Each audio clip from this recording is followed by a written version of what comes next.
It's November 2024 and I'm by the banks of the Rhône in an ancient Provençal city filled with Roman remains and painted by Van Gogh.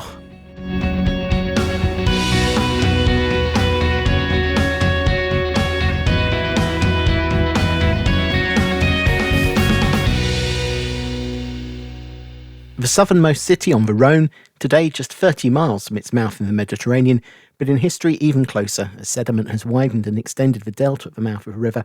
The city of Arles has a history going back nearly 3,000 years to the Ligurian tribes who settled in the area. The city became an important Phoenician trading port before the arrival of the Romans in 123 BCE, who took over the port and expanded it into an important city. Known as Arlaten during the Roman period, the city's leaders sided with Julius Caesar against Pompey during Caesar's civil war between 49 and 45 BCE. Just along the coast, Massalia, modern-day Marseille, sided with Pompey, and when Julius emerged victorious, Arlaten was rewarded with large amounts of Massalia's possessions. The city's importance is underlined by the number of major Roman structures that were built, including an amphitheatre, triumphal arch, circus and theatre, along with a complete set of city walls.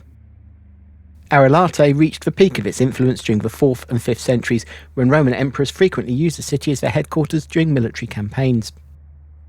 In 395, the city became the seat of the Praetorian prefecture of the Gauls, governing much of the western part of the Western Roman Empire, including all of Gaul, Hispania and Brittany. At its peak, the population of Arlaten was around 100,000 people, a population close to double the modern-day population of Arles. The city became a favourite of Emperor Constantine I, who had a set of baths built here, substantial remnants of which still remain. Constantine's son, Constantine II, was born in Arles. With the empire slowly imploding in on itself, usurper Constantine III, no direct relation to the previous two, declared himself emperor in the west and made Arles his capital during his reign from 407 to 411. Arlaten became renowned as a cultural and religious centre during the later Roman Empire, with the city being an important base for the Christianisation of Gaul.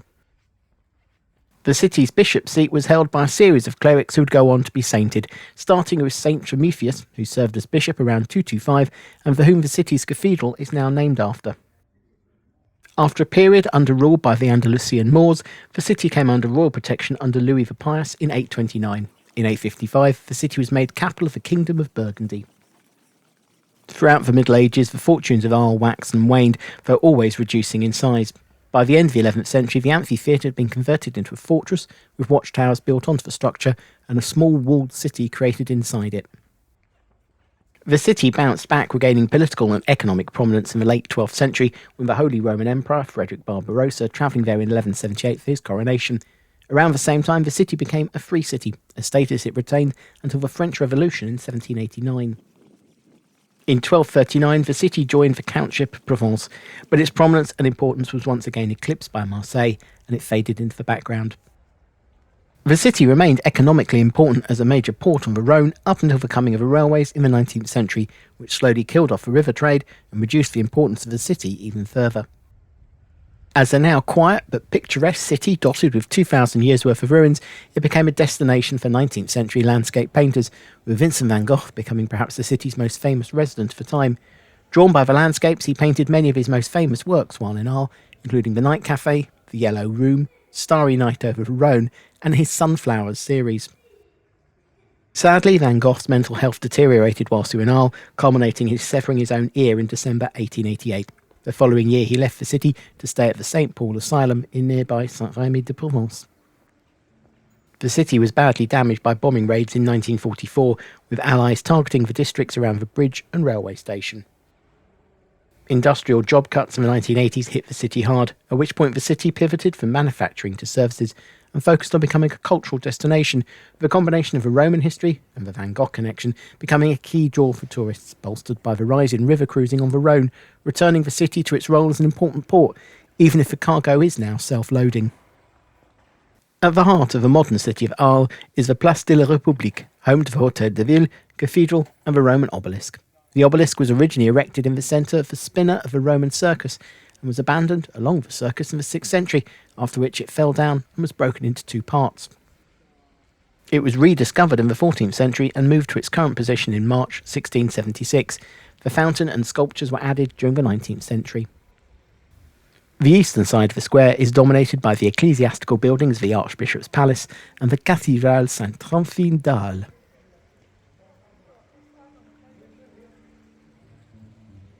The current building on the site was constructed between the 12th and 15th centuries in a Romanesque style, though it wasn't the first such building on the site, with the cathedral being built on the site of the 5th century Basilica of St. Stephen. The church is named for St. Trophime, the first bishop of Arles from the mid-200s.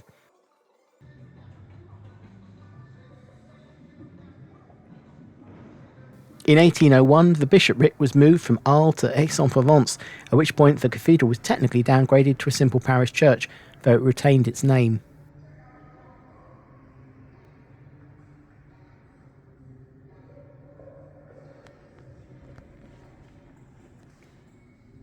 "80 years later, Pope Leo XIII gave it a promotion back up to the level of a minor basilica.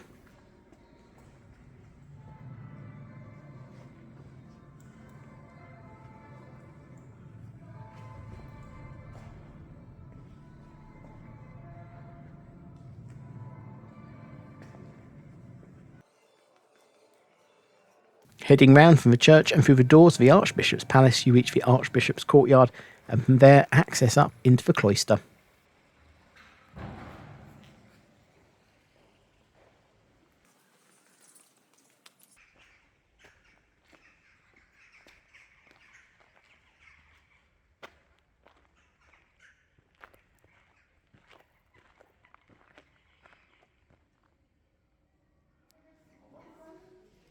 Work on the cloister started around the same time as that of the cathedral, but was completed much sooner, with completion being achieved within 100 years.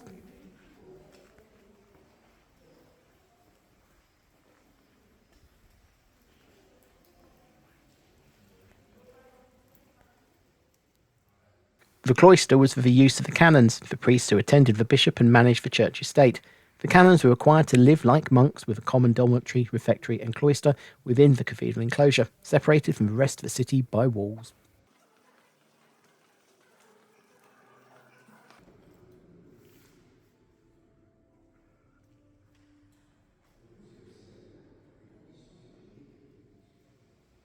The rules about the canons' life were lifted around 1355, at which point they moved out of the common dormitory into houses in the cathedral close, and the dormitory, refectory and chapter house were converted into granaries and storehouses.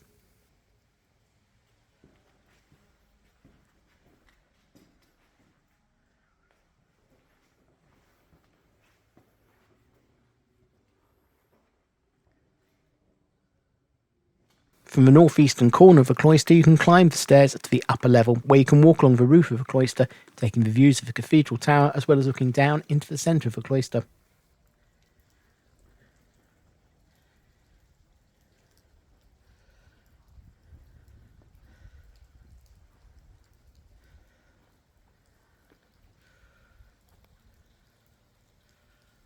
Back across the Place de la République and down below the modern buildings of the Hôtel de Ville, you reach the Cryptoportiques d'Arles.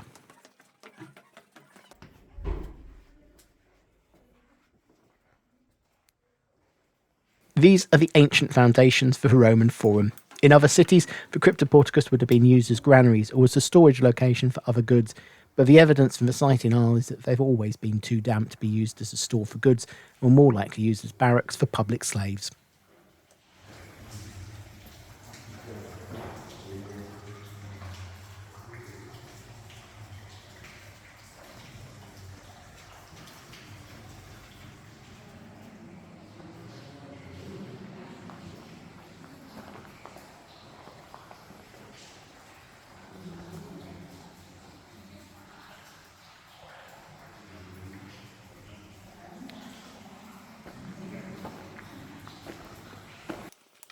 On the day I visited, it had been raining for a few hours and it was clear there were some pretty big leaks through from the street above into the cellars below.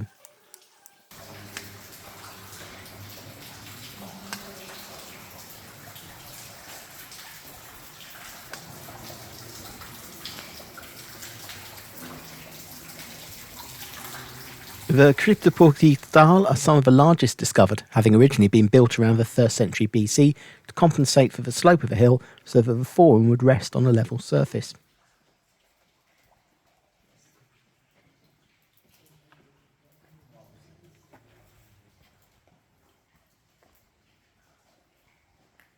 The galleries, which cover a distance of 89 metres long and 59 metres wide, are formed of 3 double parallel tunnels arranged in the form of a U and are supported by 50 piers, which all appear to be in pretty reasonable repair, despite having spent over 2,000 years under first the Forum and today the Hôtel de Ville and the chapel of a Jesuit college.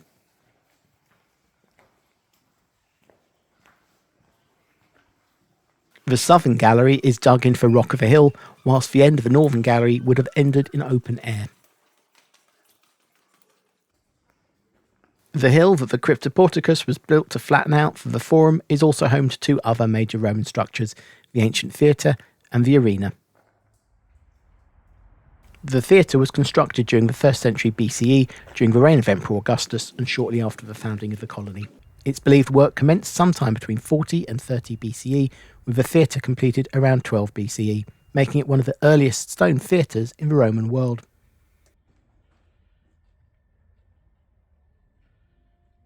The original theatre consisted of 3 parts: the cavea, the semicircular space for spectators, the stage where the action took place, and the wall which served as both the backdrop for the productions and as a rear closure to the monument. With a diameter of 102 metres and 33 rows of stands, the theatre could easily accommodate 10,000 spectators, about half that of the arena and circus.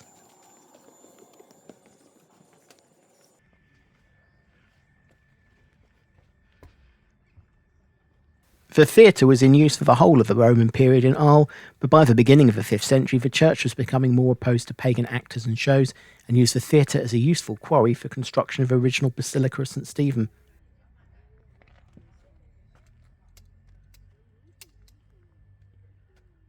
At some time around the 7th century, one of the outer walls of the theatre was reinforced and integrated into the city wall, with a defensive tower constructed onto the existing structure. The land was slowly divided up, with houses and alleys being built over the site. In 1828, the then mayor of Arles, the Baron de Chartreuse, began works to clear the site, and over the following 30 years or so, the site was restored back to reveal what remained of the stage, backdrop and cavea. Today, the theatre has returned to its roots and regularly hosts events, plays and festivals. A short distance from the theatre, and constructed around 100 years later, is a Roman amphitheatre, or the Arena d'Arles.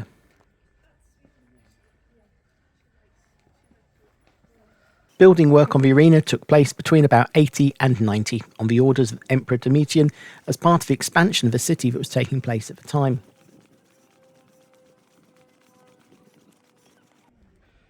Built in a similar style to both the nearby arena in Nîmes and, of course, the Colosseum in Rome, the amphitheatre is located on the side of a haute hill, and its construction required the demolition of part of the city walls that had only been put up a century earlier.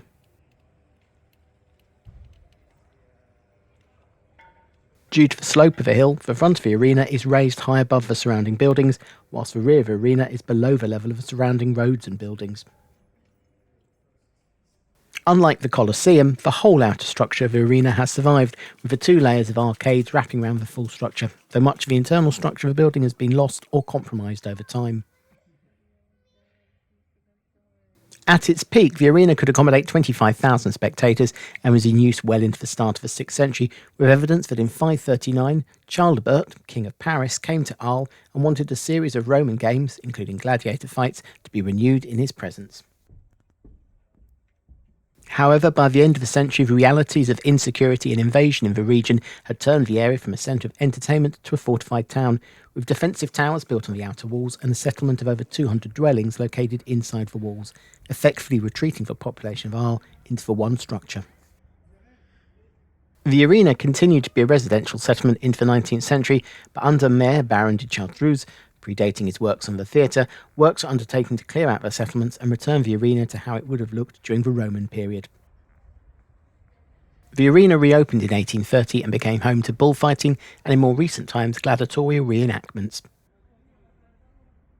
Whilst repair and consolidation of the structure have taken place, it's not been fully restored to its Roman state, as 3 of the 4 defensive towers that were constructed have been retained, and today it's still possible to climb up the tower above the main entrance to take in the views both over the arena itself and the surrounding countryside, including the Rhône and the views towards the mountains.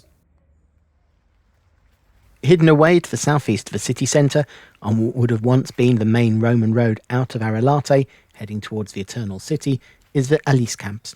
If that word sounds familiar, it's derived from the Latin Elysi Campi, which in English would be Elysian Fields, and in French, Champs-Élysées. Whilst Roman cities forbade burials within the city walls, and all burials took place outside the city, the best pitches for the great and the good were alongside the roads leading into the city, and of these, to be lining the road from Arelate to Rome would be the prime spot.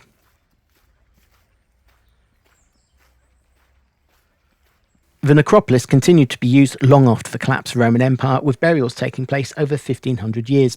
During the time, Christianity replaced the Roman religions, and the church took more control of the space with the erection of churches and chapels along the way. Though in 1152, the church reduced the prestige of the Alyscamps when they relocated the remains of St. Trophimus back to the cathedral.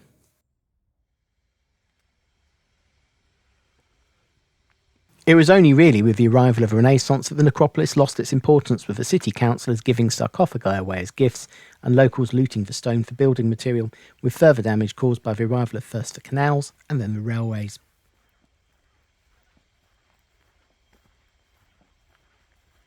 In late October 1888, Vincent van Gogh and Paul Gauguin, who was visiting him at the time, chose the Alyscamps as the first site for their expeditions, where they painted side by side, though by then it was a remnant of its past. Today, the best remaining sarcophagi have been moved to the Archaeological Museum, with just the odd monument and simple stone coffins left lining the road to the rear of the site of the medieval church of St. Honoratus.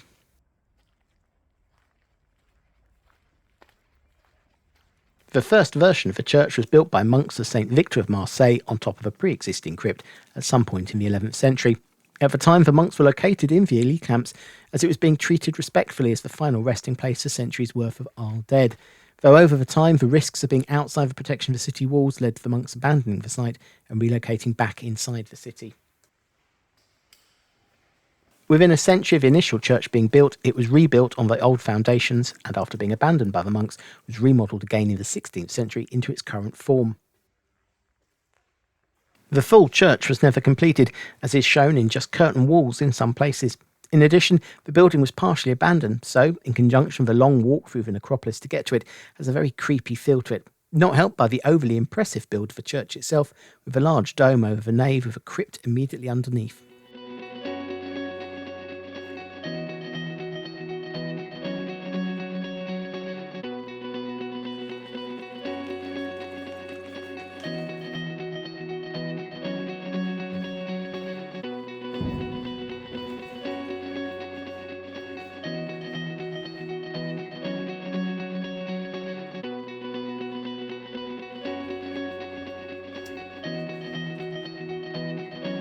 Today, the building is a listed historic monument and at times used as an exhibition space, looked over by the creepily titled bell tower, The Lantern of the Dead.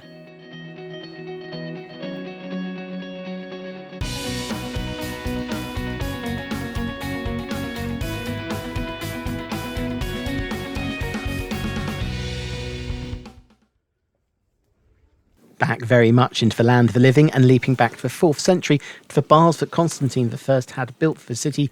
Though once Romans had left and memories of their time had faded, local legend grew up so that by the Middle Ages the ruins were called the Palace of Fear, as they were assumed to be the ruins of the palace that the emperor had built. By 1840, the true nature of the building had been worked out, and along with the Alyscamps, the Obélisque, arena and ancient theatre, it formed part of the initial list of historical monuments across the country that were listed as Monument Historique, receiving special protection from the nation. Repair works were carried out over 15 years, starting in 1980, to preserve and stabilise the structure that remains. The main structure standing houses a number of different parts of the baths complex, including the caldarium, the part of the baths where you could enjoy the hot pools. The caldarium was made up of 3 pools or solia, 2 rectangular pools plus a third and most spectacular part of the building that's still surviving, with a semicircular apse housing 3 windows under a barrelled vault. There are also ruins of a laconicum or dry sweating room and the tepidarium or warm bath, marked by another semicircular apse.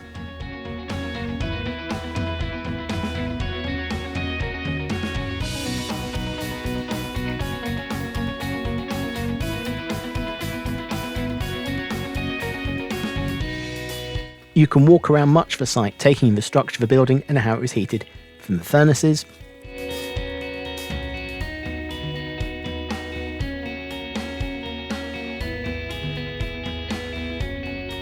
to the delicate hypocore structure that created the heated floor of the caldarium, complete with a tile pillar and soft rock top that would allow the heat to rise into the room.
On the opposite side of the road from the Thermes de Constantin is the first of three major museums run by the city, the Musée Réattu. The museum is housed in the former Grand Priory of the Order of Malta, or the Knights Templars as they're more commonly known. Originally built in the late 15th century as a seat of a small base or commandery, it started to house Grand Priors in 1562 and became a full Grand Priory in 1615, at which point it had jurisdiction over 48 commanderies itself. In September 1792, a decree from the newly formed National Convention ordered the confiscation and sale of all of the possessions of the Order of Malta in France, and the Grand Priory was sold in lots in 1793. Over the course of 31 years, between 1796 and 1827, local-born artist Jacques Réattu acquired back the whole building in 27 different transactions, returning it to a single building. Upon his death, just 6 years later in 1833, his daughter Elisabeth Grandet inherited the building and collection, which she later sold to the city in 1867 in exchange for a pension and the right to continue to live there. Within a year of the council taking over the building, it was turned into a museum, initially featuring just the collection and works of Jacques Réattu, though clearly it wasn't up to Vincent van Gogh's standards, as in February 1888 he wrote to his brother Theo that the Arles Museum is dreadful and a joke. During its time in separate ownership, parts of the building had been a school, a pawnbroker's and tobacco warehouse. Between 1956 and 1964, the building was renovated and restored back to being a single cohesive building, and the collection expanded. Today, the museum owns over 800 paintings and drawings by Jacques Réattu, which are covered in 12 exhibition rooms. His personal collection of paintings, mainly 17th century, as well as works by friends and relatives, are also on display.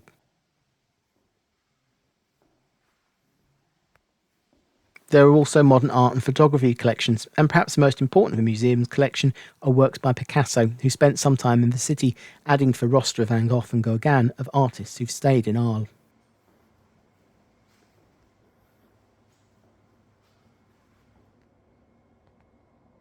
Back in the heart of the city, and located in the 15th century Hôtel Particulier La Val Castellane, a Hôtel Particulier being a grand urban mansion comparable to a grand townhouse, is the Museon Arlaten.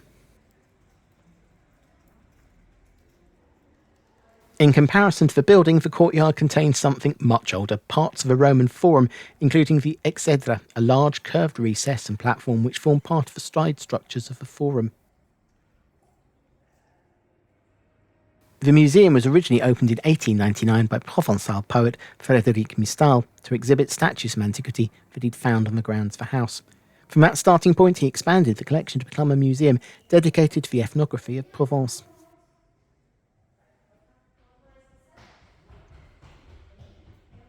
A large part of the collection is focused on the traditional clothing, furniture, ceramics, tools and farming implements, as well as folk art from both Arles and the wider Provence region, along with those ever-present remains of a Roman forum.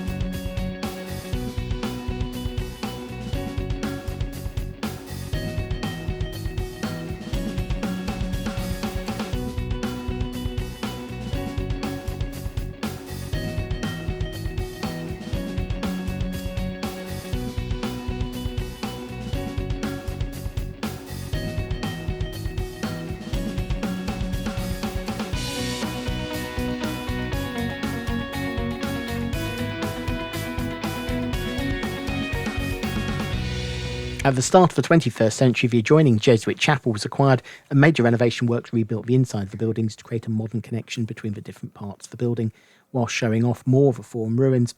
Today, the chapel has been fully integrated with the museum and is used to house temporary exhibitions. The final and most modern of the city centre museums is the Musée de l'Antique, housed in a modern building from 1995 that's located by the western end of a Roman circus, albeit very little other than the footings for towers and the central spinner are visible today. The museum houses a large collection of artefacts from the city and wider Provence area, with most being of Roman origin. The current museum is just the latest reincarnation of a museum dedicated to raising awareness amongst the city's population to preserve their heritage, with the first presentation of antiques taking place as far back as 1614.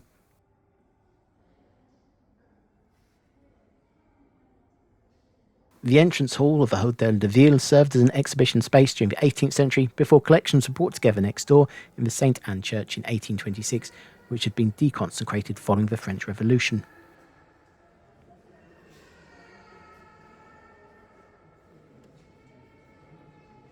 In 1936, the Jesuit chapel had to be annexed to house the growing collection, and it wasn't until the opening of the current museum in 1995 that all the collection could be brought back together again.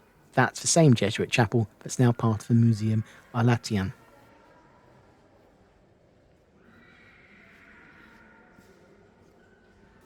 Along with monumental statues, mosaics and sarcophagi from the Alyscamps, the museum's largest exhibit is the Arles 3, a Romano-Gallic trading barge dating from the 1st century, which was discovered on the right bank of the Rhône in 2004.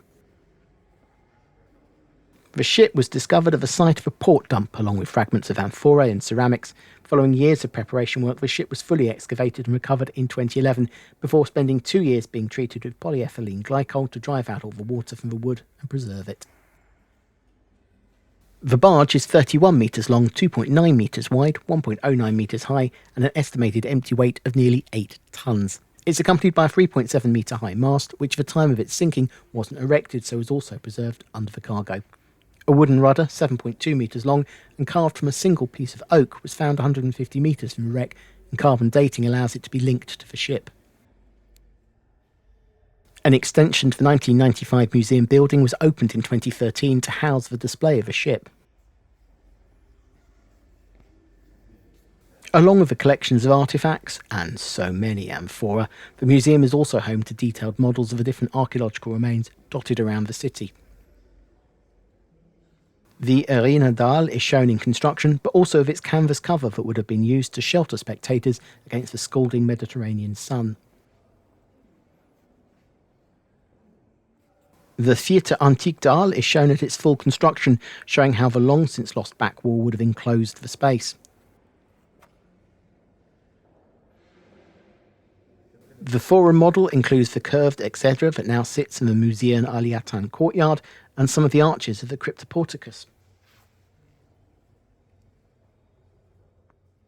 The Thermes de Constantin show how that barrel-vaulted Caldarian pool has been so well preserved for over 1600 years.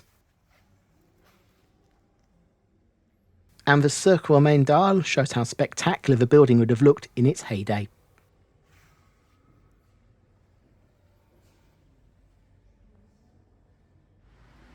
Outside the museum, you can still just about make out the layout of the circus, in part helped by the retaining wall creating the correct shape for the end curve of the structure, with footings for the main triumphal arch visible.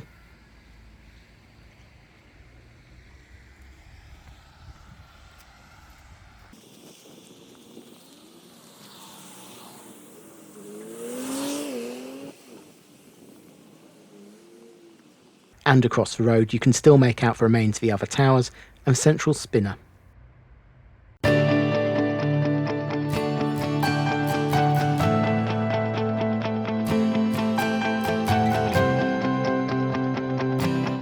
Arles is located on the main railway line from Marseille to Paris and has regular local TER services to Avignon, Lyon, Nimes, Montpellier and Marseille, 2 intercities trains a day to Bordeaux in 5 hours and 2 more to Toulouse in 3 hours, and 2 TGV services a day to Paris, taking 4 hours to make the journey. TER trains take approximately 40 minutes to reach Vitrolles Marseille Provence Airport station, from where a shuttle bus runs regularly to Marseille Airport. Marseille Airport has direct connections across Europe, North Africa and the Middle East, as well as links to French overseas territories and limited flights to Canada.